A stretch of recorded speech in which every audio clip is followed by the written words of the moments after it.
আজ সকাল থেকেই আমাদের নজর রয়েছে ফলতার দিকে। ফলতায় আজ পুরো নির্বাচন 285টি কেন্দ্রে হচ্ছে এই পুনর্নির্বাচন এবং এই আসনগুলিতে প্রত্যেকটিতেই দেখা যাচ্ছে কেন্দ্রীয় বাহিনী মোতায়েন রয়েছে। 35 কোম্পানি কেন্দ্রীয় বাহিনী মোতায়েন রয়েছে। আপনাদের যে ছবিটা দেখাবো তা হলো আজ সকাল থেকেই পুলিশ এবং সেই সঙ্গে কেন্দ্রীয় বাহিনী জওয়ানরা এলাকায় এলাকায় ঘুরছেন এবং কনফিডেন্স বিল্ড আপ করছেন। তার কারণ এই রাজনৈতিক পালা বদল হয়েছে রাজ্যে এবং তারপরে ফলতাবাসীরা তারা কিন্তু সামনে আসছেন এবং নির্ভয়ে অভিযোগ তুলতে শুরু করেছেন যে এত বছর কিভাবে তারা ভোট দিতে পারেননি এবং ভয়ের পরিবেশ তৈরি করা হয়েছিল এবং যার মূলে রয়েছে এই ফলতা তৃণমূল প্রার্থী জাহাঙ্গীর খান। ভোটের মাত্র 48 ঘন্টা আগে তিনি কিন্তু যুদ্ধের ময়দান ছেড়ে দাঁড়িয়েছেন এবং তারপর থেকেই কিন্তু একাধিক অভিযোগ আমরা পাচ্ছি এবং শুনতে পাচ্ছি ভোটাররা যারা 15 বছর ধরে ভোট দিতে পারেননি সুষ্ঠুভাবে এবং পুষ্পা বলে দাবি করেছিলেন নিজেকে ফলতার তৃণমূল প্রার্থী জাহাঙ্গীর খান এবং বলেছিলেন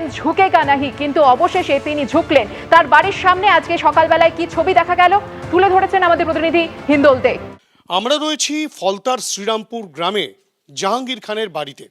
জাহাঙ্গীর খানের এই যে বাড়ি, সেই বাড়ির কিন্তু একেবারে নিস্তব্ধতা বিরাজ করছে। সেই বাড়িতে জাহাঙ্গীর খান রয়েছে কিনা সে বিষয়টা এলাকার বাসিন্দারা কেউ বলতে চাইছেন না, কেউ মুখ খুলছেন না। আমরা একবার চেষ্টা করব তাকে ডাকার, তিনি কোনো সাড়া দেন কিনা বা তার পরিবারের কোনো সদস্যরা কোনো রকমভাবে সাড়া দেন কিনা। একবার শ্যামল জানাকে বলবো দেখাতে ছবিটা। এই যে কলাপসেবল গেট রয়েছে তার ভিতর থেকে কিন্তু তালা দেওয়া, হয়তোবা কেউ ভেতরে থাকতে পারেন। জাহাঙ্গীরদা বাড়িতে আছেন?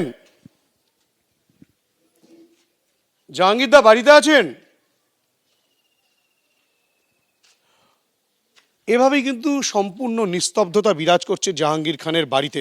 জাহাঙ্গীর খান ঠিক ভোটের যখন ভোট হবে ঠিক তার কিছুক্ষণ আগেই বেশ কয়েক ঘন্টা আগে তিনি জানান যে তিনি ভোট থেকে সরে দাঁড়াচ্ছেন। যদিও অফিসিয়ালি অর্থাৎ কিনা নির্বাচন কমিশনের নিয়ম অনুযায়ী যেভাবে ভোট থেকে সরে দাঁড়ানোর বা তার উইথড্র করে নেওয়ার যে প্রসেস রয়েছে সেটা কিন্তু না করে তিনি শুধু জানান যে এই ফলতাবাসী তারা ভালো থাকুক, তিনি কিন্তু এই ভোট থেকে সরে দাঁড়াচ্ছেন, তেমনটাই কিন্তু তিনি জানান। এবং তার পরবর্তী ক্ষেত্রে এই যে বিশাল প্রাসাদভবন বাড়ি, সেই বাড়িতে কিন্তু জাহাঙ্গীর খান রয়েছেন কিনা বা তিনি কোথায় গেলেন সেই বিষয়টা কিন্তু এখনো পর্যন্ত স্পষ্ট নয়। ক্যামেরায় শ্যামল জানার সঙ্গে হিন্দোল দে, এবিপি আনন্দ, ফলতা। এলাকার ত্রাস জাহাঙ্গীর খান শুধুমাত্র ভোটের ময়দান থেকে সরে দাঁড়িয়েছেন এমনটা নয়, নিজের বাড়িতেও তিনি আছেন কিনা তাও কিন্তু নিশ্চিতভাবে বোঝা যাচ্ছে না। পুনর্নির্বাচন কিন্তু একেবারে শান্তিপূর্ণভাবে শুরু হয়েছে। গত 15 বছর মানুষ একেবারে ভোট দিতে পারেননি, ভোট কেন্দ্র পর্যন্ত সাহস করে পৌঁছতে পারেননি। আজকে তারাই একেবারে নির্ভয়ে লাইন দিয়েছেন বুথের বাইরে।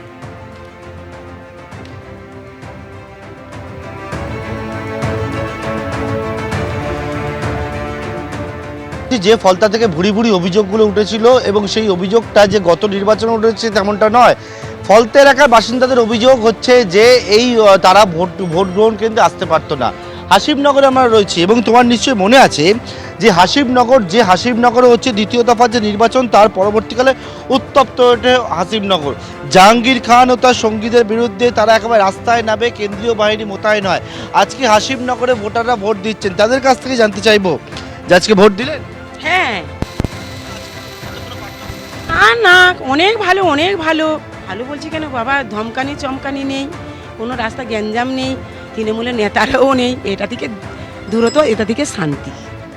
হ্যাঁ, ভোট দিতে এলে ওখানে দাঁড় করিয়ে বলতো এই যেটাই ভোট দিবে, দুইয়েতে ভোট দিবে না, যেন ভুল হয়। যদি এতে তিনে যদি ভোট দাও তাহলে দেখে নেবো, এইরকম নানান রকম মানে বলতো। আজকে রাস্তার পরিস্থিতি কেমন? আজকাল খুব ভালো, ভীষণ ভালো। ভোট দিন একদম একদম একদম একদম হাসি মুখে ভোট দিয়েছি, একদম একদম ওকে ওকে। এর আগে মানে আমি হচ্ছি গত 29 তারিখের ভোট কি শুধু, নাকি তার আগেও আপনাদের ভোট? আগেও এরকম হয়েছে, আগে তো ভোট দেওয়াই হয়নি, 21-এ তো ভোট দেওয়াই হয়। ধরে আমরা ভোট দিতেই পারি না, 15 বছর ধরে আমরা ভোট দিতেই পারি না। কি বলতো? ভয় দেখাতো, হুমকি দিত, তোর ছেলেপুলেরা রাত ভিতরে ঘরে আসবে, লোক দিয়ে ওদের মারবো, এ করবো, তোদের ঘরে ঢুকে মেয়েদের টেনে নিয়ে যাবো, এরকম ভয় দেখাতো। আগে তো ভোট দেওয়াই হয়নি, এমনি বলতে চলে যাও, ভোট হয়ে গেছে, চলে যাও, মামা দিয়ে নেবো। চলে যাবার পরে আমরা আবার দেখতে তো দেবে না, যদিবা সবাই বলছে ওই তোদের পোষে ছাপা দিয়ে দিচ্ছে, তোরা একটা দিতে তো তোদের পোষে 20টা দিয়ে দিচ্ছে ছাপ। চলে যাও, চলে যাও।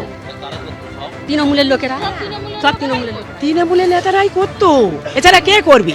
ওরা ছাড়া ওদের তো বেশি তখন ছিল, আর আমাদেরকে গিয়েছে। কোনো রাজনীতি করেন না, একদম সাধারণ। আমরা সাধারণ, আমরা কোনো রাজনীতি করিনি, কোনো দলেও নেই, কোনো কিছুতেই নেই, আমরা একদম পুরো সাধারণ মানুষ।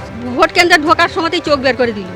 29 তারিখ এইবার এই প্রথমে যে ভোট হলো, এই ভোটটা দিতে দেয়নি। এবারেই তো গন্ডগোলটা বেশি হলো বলেই তো আমরা আন্দোলনটা করলাম, ওই জন্যই তো করলাম, মার ধরে সব, আমরা ওই জন্যই তো ছুটেছি। আমার ছেলেকে মেরেছে, মেরে বলে টান করতে রান্না ভাত খেতে দিল নি। এটা 5 বছর এই ভোটের পর দিনই, কেন? পর দিনই বিজেপি করে না, তৃণমূল থেকেই বলেছিল ওকে দায়িত্ব যে তুই থাকবি, ও থাকে রে বলে ওই জন্য নিয়ে যে মেরেছে, মেরে আর ওই রকম করে বলে চলে। অর্থাৎ এক একজনের এক এক রকম অভিজ্ঞতা, এবং সকলে যে বিষয়টা বলছেন তাদের মধ্যে ভয়টা কাজ করতো, এবং আজকে তারা বলছেন ভয়হীনভাবে তারা এত বছরেই হাসিমনগর এলাকার বাসিন্দারা বলছেন তারা কিন্তু ভোট গ্রহণ কেন্দ্রে এসছেন এবং নিজের যে ভোট সেটা তারা প্রদান করলেন।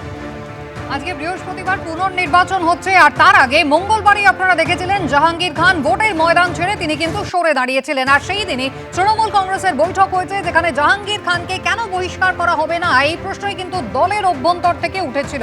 সন্দীপন সাহা, ঋতব্রত বন্দ্যোপাধ্যায় তারা এই প্রশ্ন তুলেছিলেন। আর গতকাল একেবারে ক্যামেরার সামনে মুখ খুলছেন বিধায়ক ঋতব্রত বন্দ্যোপাধ্যায়, যেখানে তিনি অভিযোগ করছেন যে দলের মধ্যে একেবারে প্রিভিলেজড ছিলেন এই জাহাঙ্গীর খান। প্রিভিলেজড একজন লোক যখন পার্টিকে ব্যাকস্ট্যাপ করলো, তখন তার বিরুদ্ধে তাকে এক্সপেল করতে কোথায় সমস্যা আমরা বুঝছি না। জাহাঙ্গীর খান আমাদের মতো লাস্ট বেঞ্চার নন, মানে জাহাঙ্গীর খান ইংরাজিতে যাকে বলে প্রিভিলেজড, সেই প্রার্থী, মানে যে পুষ্পা ঝুঁকেগা নেহি, সেই পুষ্পা মানে পুষ্প প্রায় ঝরে পড়ে গেল আর কি। এত প্রিভিলেজড একজন, সেই প্রিভিলেজড একজন লোক এত বড় একটা কাণ্ড ঘটালো, এমন সময় ঘটালো যখন আর পার্টির অন্য প্রার্থী দেওয়ার কোনো পরিস্থিতি নেই, বহিষ্কার করা প্রয়োজন ছিল।